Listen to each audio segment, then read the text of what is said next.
अस्सलामु अलैकुम वरहमतुल्लाहि वबरकातुहू।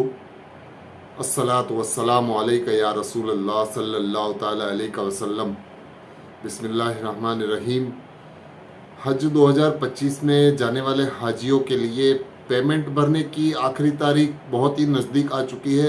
30 अक्टूबर 2024 है और डॉक्यूमेंट जमा कराने की तारीख 5/11/2024 है। तो उम्मीद करता हूँ सभी हाजियों ने अपने अपने पेमेंट और डॉक्यूमेंट जमा करवा दिए होंगे हज कमेटी के अंदर में, क्योंकि टाइम बहुत ही नज़दीक आ रहा है और हज कमेटी इस बार अभी तारीख आगे नहीं बढ़ाएगी ऐसा लग रहा है, क्योंकि जानकारियों के मुताबिक हज कमेटी अभी इस बार तारीख आगे नहीं बढ़ाएगी। तो ज़रूरी है कि आप अपने पेमेंट कर दीजिए और अपने डॉक्यूमेंट्स भी हज कमेटी में जमा करवा दिए होंगे इंशाल्लाह। तो आज का वीडियो बहुत ही इम्पोर्टेंट होने वाला है। अगर आप मेरे चैनल पर नए हैं तो प्लीज़ मुझे सब्सक्राइब कीजिए, लाइक कीजिए, शेयर कीजिए और दूसरे हाजियों तक ये जानकारी भी पहुंचाइए, क्योंकि बहुत ही इंफॉर्मेटिव वीडियो है ये और काफ़ी अच्छी मालूमात आपको हासिल होगी ये वीडियो के मुताबिक। तो चलिए शुरू करते हैं आज का वीडियो। तो हज 2024 के अंदर में मैं हज करने के लिए गया था, जिसके अंदर में मुझे काफ़ी जानकारियाँ मिली हैं, जिसकी वजह से मैं आपके साथ वो शेयर करने वाला हूँ। तो आप ये वीडियो पूरा देखिए तो आपको पूरी मालूमात हासिल होगी, क्योंकि हज के अंदर में जाने से आपको पहले तो एंड्रॉयड मोबाइल एक होना चाहिए, जो ज़रूरी है आपके पास।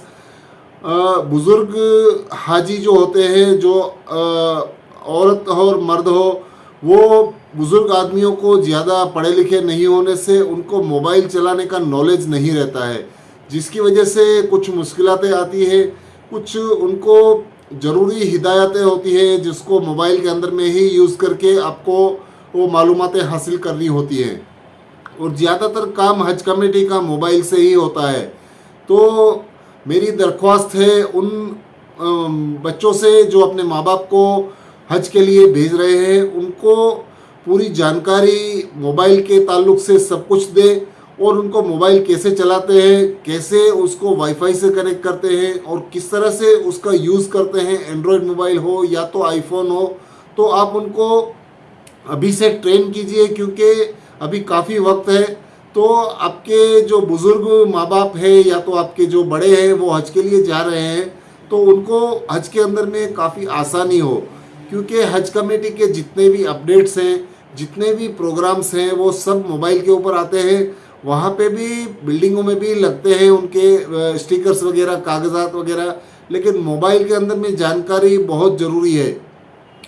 और एक चीज़ मैं आपको बता दूं कि अभी काफ़ी वक्त है, मोबाइल आप चलाना सिखा सकते हैं अपने माँ बाप को और अपने बुज़ुर्गों को। तो आप अभी से ट्रेनिंग करना शुरू कर दें और उनको ये जानकारी हासिल होनी चाहिए कि किस तरह से यूज़ होता है मोबाइल का।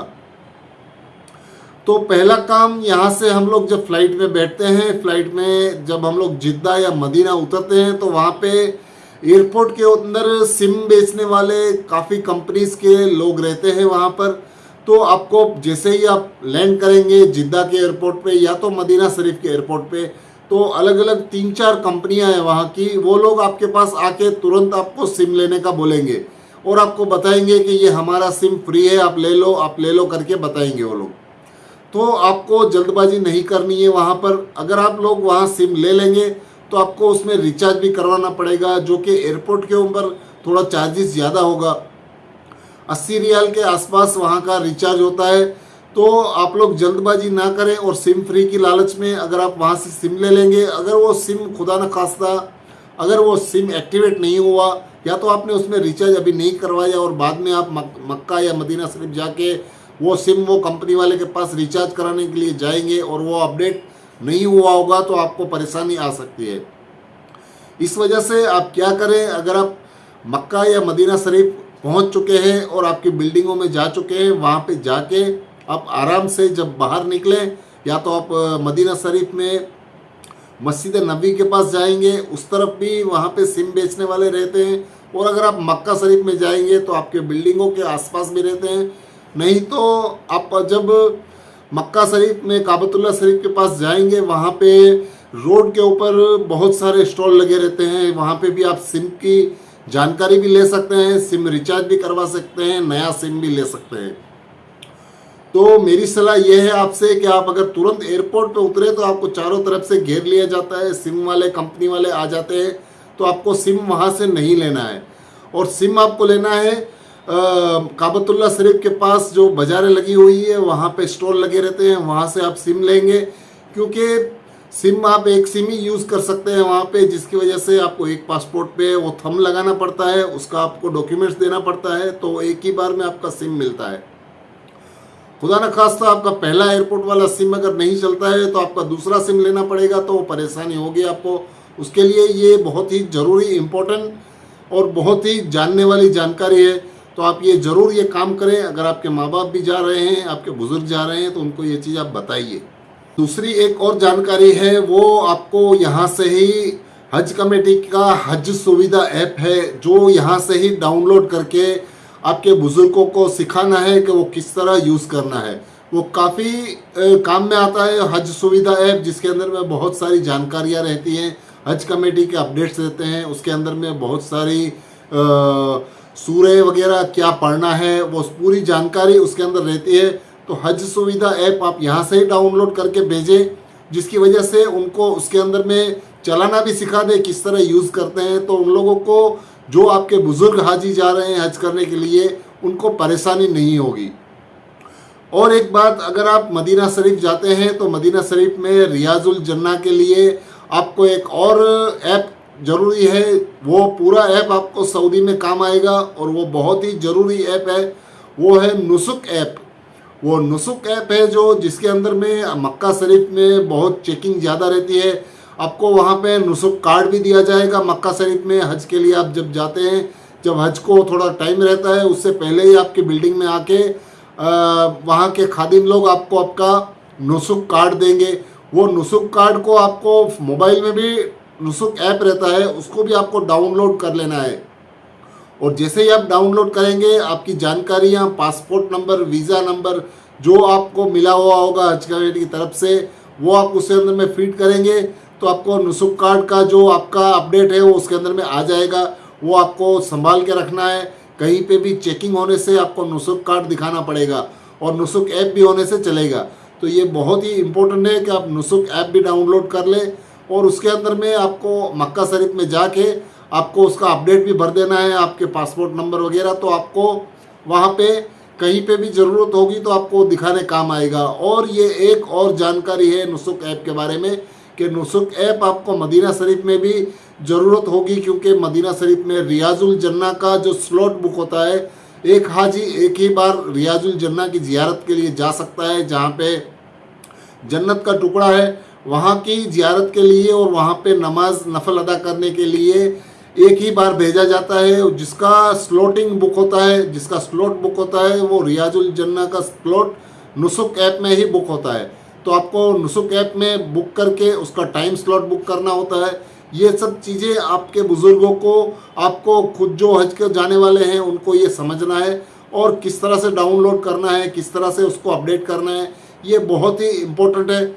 और ये चीज़ आप समझ लें, उधर भी आपको दूसरे हाजी जो आपके साथ रहते हैं वो भी आपको बताते रहते हैं, जो नॉलेज रखते हैं, जो पढ़े लिखे हैं, वो भी जानकारियाँ देते रहते हैं। लेकिन आपको यहाँ से आपके बुज़ुर्गों को आप ट्रेन करके भेजेंगे तो वहाँ पे कम मुश्किलों का सामना करना पड़ेगा।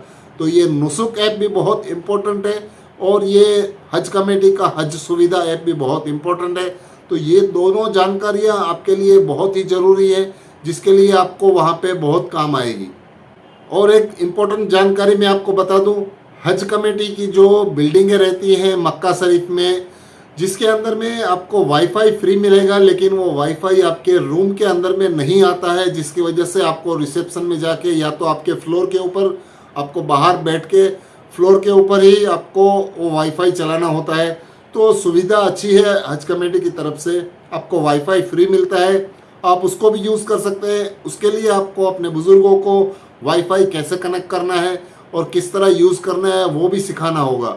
ऐसी जानकारियाँ आप लोगों को अपने बुज़ुर्गों को सिखा के भेजेंगे तो वहाँ पे बहुत ही आसानी होगी, क्योंकि बुज़ुर्गों को एंड्रॉयड फ़ोन वगैरह चलाने नहीं आते हैं, जिसकी वजह से वहाँ मुश्किलात का सामना करना पड़ता है। कई हाजियों को अपडेट नहीं मिलते हैं, किसी हाजी को चलाना नहीं आता है तो उसके ग्रुप के अंदर में, क्योंकि हज में यहाँ से जो जाने वाले होते हैं खादिम रहते हैं, वो ग्रुप बनाते हैं और सभी अपडेटें वो ग्रुप में आती हैं। तो मोबाइल के अंदर में व्हाट्सएप के ग्रुप भी बनेंगे, वो भी आपको सिखा देना है और व्हाट्सएप ग्रुप की पूरी जानकारी आपको देनी है।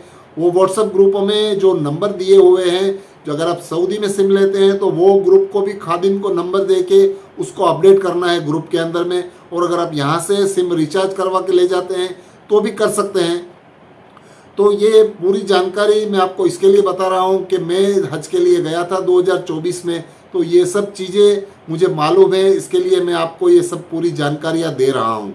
और अगर आप वहाँ से सिम लेना नहीं चाहते हैं तो आप इधर से भी रिचार्ज करवा के जाते हैं तो चलेगा। यहाँ पे जो आप सिम रहता है वो आपको इंटरनेशनल रिचार्ज करवाना पड़ता है सऊदी अरबिया का, उसके अंदर में ऑप्शन रहता है, वो आप सिलेक्ट करके सऊदी के लिए जो आप रिचार्ज होता है इंटरनेशनल रिचार्ज आप करवा सकते हैं।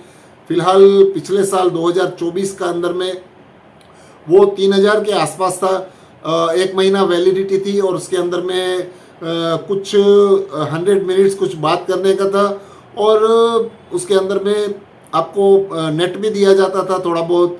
वो सब मिला के 1 महीना काम चल सकता था और 15 दिन के लिए अगर आप बाद में भी रिचार्ज यहाँ से इंडिया से भी करवा सकते हैं अगर आप ऐसा करना चाहें तो। आपके जो इंडिया में रिश्तेदार और फ्रेंड्स वगैरह जो भी रहेंगे वो यहाँ से रिचार्ज करेंगे तो 15 दिन का एक और रिचार्ज रहता है, वो भी आप करवा सकते हैं। तो आपका इंडिया का सिम भी यहाँ से ले जाएंगे तो वहाँ चलेगा, और अगर आप वहाँ जाके अपना सिम लेना चाहते हैं तो वो भी चलेगा। तो ये दोनों जानकारियाँ मैं आपको इसी के लिए बता रहा हूँ कि आपको अभी से तैयारी शुरू कर देनी है। अगर आपके माँ बाप बुज़ुर्ग कोई हज के लिए जा रहे हैं तो उनको ये सब चीज़ों में आसानी रहे, इसके लिए मैं आपको ये पूरी डिटेल के साथ बता रहा हूँ। ये मेरा एक्सपीरियंस है, इसके लिए मैं आपको शेयर करता हूँ। अल्लाह ताला से दुआ है कि अल्लाह ताला सबको हज के लिए जो लोग जा रहे हैं उनका हज आसान करे और उनका हज कबूल हो। अल्लाह हाफिज़।